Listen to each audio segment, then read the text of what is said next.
ఏకాదశి ముక్కోటి దేవతలు దిగివచ్చే పర్వదినం. ఈరోజు ఉత్తర ద్వారం గుండా శ్రీవారిని దర్శించుకునేందుకు భక్తులు ఎంతో ప్రాధాన్యత ఇస్తారు.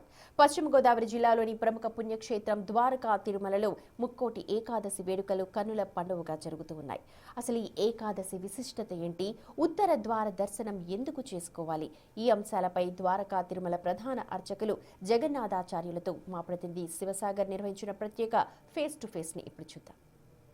ముక్కోటి ఏకాదశి సందర్భంగా ద్వారకా తిరుమలలోని చిన్న వెంకన్న ఆలయం భక్తులతో రద్దీగా మారింది. అసలు ఆ ముక్కోటి ఏకాదశి విశిష్టత ఏంటంటే మనతో మాట్లాడడానికి ఆలయ ప్రధాన అర్చకులు రాంబాబు గారు మనతో ఉన్నారు. సార్, ఏంటి అసలు ముక్కోటి ఏకాదశి విశిష్టత ఏంటి? ఆ రోజు ఏ విధంగా పూజా కార్యక్రమాలు ఆచరించాలి? హైందవ సాంప్రదాయంలో ప్రత్యేకంగా వైష్ణవ దేవాలయాల్లో విష్ణువుని ఆరాధించేటువంటి ప్రక్రియలో ఉండేటువంటి వాళ్ళందరికీ కూడా, అదేవిధంగా శంకరాచార్యులు వారి ఇత్యాదులు చెప్పినటువంటి అద్వైత సిద్ధాంతాన్ని అనుసరించినటువంటి వాళ్ళు కూడా ఈ ముక్కోటి ఏకాదశి అని, వైకుంఠ ఏకాదశి అని, ఈ ఏకాదశికి చాలా విశేషమైనటువంటి ప్రాముఖ్యత ఇచ్చారు పెద్దలు, మన వాళ్ళందరూ కూడా పూర్వం. ఈ ముక్కోటి ఏకాదశి మనకి ఏకాదశి తిథియే కానీ మనం చాంద్రమానం అంటే చైత్రం, వైశాఖం, జ్యేష్ఠం, ఆషాఢం ఈ మాసాలు చెప్పుకుంటూ ఉంటాం. కానీ ఈ చాంద్రమానానికి సంబంధం లేకుండా ఒక్క ఏకాదశి మాత్రమే తీసుకుంటూ రవి సూర్యుడు ధనస్సు రాశిలో ఉండగా వచ్చేటటువంటి శుద్ధ ఏకాదశి ఏదైతే ఉందో దాన్ని మనం ఈ ముక్కోటి ఏకాదశి, వైకుంఠ ఏకాదశి అని పిలుస్తున్నాం. ఈ వైకుంఠ ఏకాదశి చాలా విశేషమైన విష్ణుపరమైనటువంటి దినాల్లో ఇది చాలా విశేషమైనటువంటి దానిగా పెద్దలు మనకు అనుసృతంగా చెబుతున్నారు.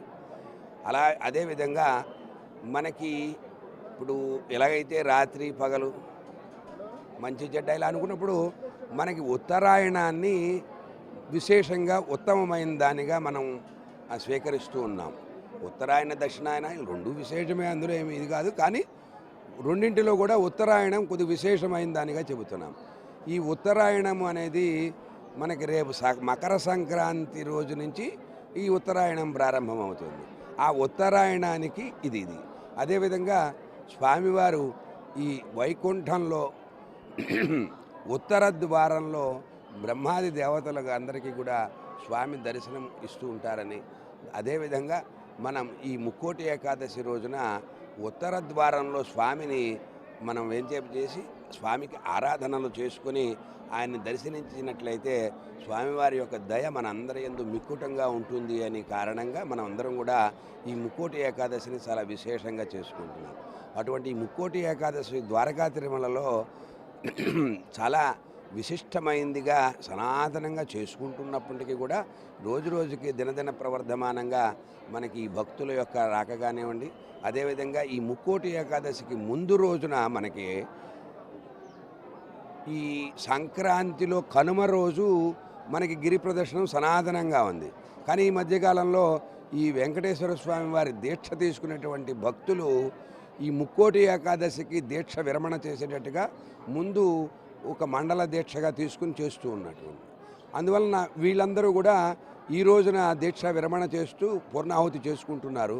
ఈ పూర్ణాహుతికి ముందు రోజు, ముక్కోటి ఏకాదశి ముందు రోజు ఈ స్వామివారికి ఈ ఎవరైతే ఈ స్వామి మాల దీక్ష ధరిస్తారో, దీక్ష తీసుకుని మాల ధరించి ఎవరైతే 40 రోజులు దీక్ష చేస్తున్నారో వీరందరితో పాటుగా ఈ గిరికి ప్రదర్శనం చేయటం అనేది ఒక విశేషంగా మనకి కదా కొంతకాలంగా చూస్తున్నాం.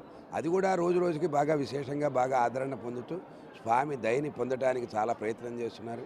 అటువంటి ఈ ముక్కోటి ఏకాదశి రోజు స్వామివారి దయ వలన మనందరము కూడా ప్రశాంత జీవనం గడపాలని, సుఖ సంతోషాలతో జీవించాలని, రాబోయే సంక్రాంతి పండుగ చాలా ఆనందంగా చేసుకోవాలని స్వామిని ప్రార్థన చేద్దాం. శుభం.